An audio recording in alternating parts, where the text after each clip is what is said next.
अब हम शुरू करते हैं। देखो ये भाग है, इसमें ये संख्या है कितनी है बताओ। देखे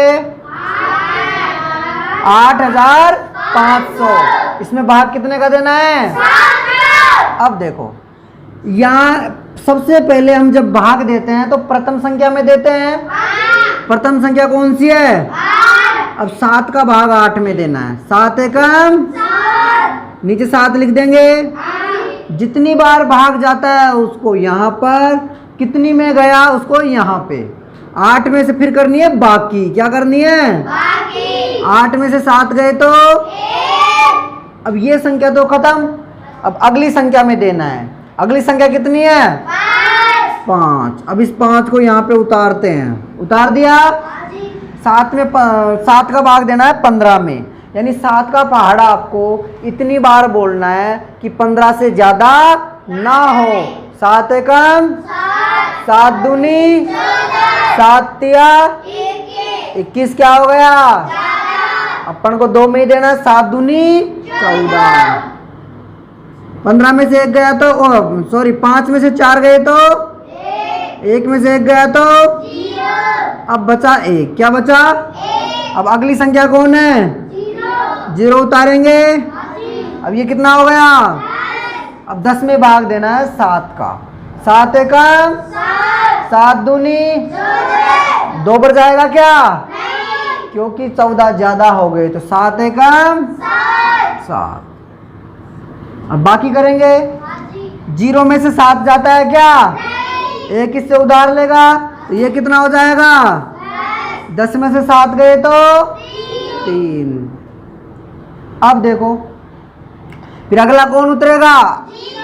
0। 7 एकम, 7 दूनी 7 तिया 7 चौक 28। अब देखो 0 में से 8 जाते हैं क्या? 1 उधार लेगा। यहाँ कितने हो जाएंगे? 10 में से 8 गए तो यहाँ कितना बचा? 2 में से 2 गए तो अब ये 2 हो गए शेष फल। क्या हो गया? आपसे अगर ऐसे पूछे कि 8500 में अगर 7 का भाग देते हैं तो शेषफल कितना प्राप्त होता है, तो शेषफल कितना हुआ? और ये होता है भागफल। क्या है? और ये क्या है? भाज्य। क्या है? और ये क्या है? भाज्य। अब ये तो हमने कर लिया। अब हम देखेंगे कि गुरुजी हमारा भाग सही है कि गलत है, कैसे जांच करेंगे? तो विधि लगाएंगे। तो भाग जांच करने की विधि का उपयोग करते हैं। तो देखो जो भाग जांच करने की विधि होती है वो होती है भाग जांच करने की विधि।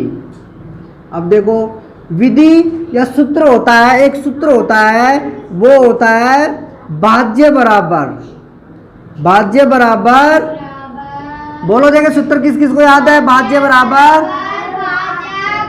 भाजक गुणा भागफल प्लस शेषफल।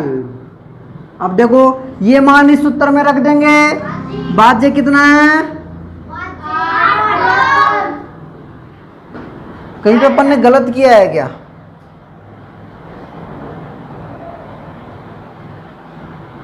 चलो ठीक है, ये हो गए। भाजक कितना है? 7। भागफल कितना है?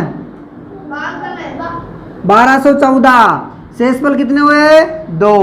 अब सबसे पहले बोर्ड मास नियम होता है, उसमें सबसे पहले गुणा करते हैं। क्या करते हैं? अब 1214 गुणा 7 कर लो, या फिर 7 गुणा 1214 समान है ना? अरे कान ये पकड़ लो, चाहे कान ये। कल आप किसी से कहोगे तो यही कहेगा कि गुरुजी, वो किसी से कहोगे जैसे पापा आज गुरुजी ने मारो कान पकड़े, तो पापा ऐसे कहेंगे कि कौन सा पकड़ा? तो कान ही था ना। तो आप चाहे इसको इधर रख दो, चाहे इसको इधर रख दो। अब गुणा करते हैं। गुणा किस किस को आता है? सबको आता है। 7 चौक आसन लगी 7 एकम 7 और 2 7 और 2 7 दूनी 14 से लिखते हैं 14 का आंसर लगी 7 एकम 7 और 1 ये हो गए 8498। कितना हो गया? अगर हम गणित में बोले तो 8498। इसमें जोड़ेंगे 2, कितने जोड़ेंगे? तो देखो 8 में 2 जोड़ा तो 10, 9 और 1 10, तो ये 4 और 1 5, 8 का 8 तो बराबर आ गए 8500 बराबर 8500। तो हमारा भाग क्या होगा? सही। भाग क्या हो गया? सब क्या आ गया समझ में? उतार लो।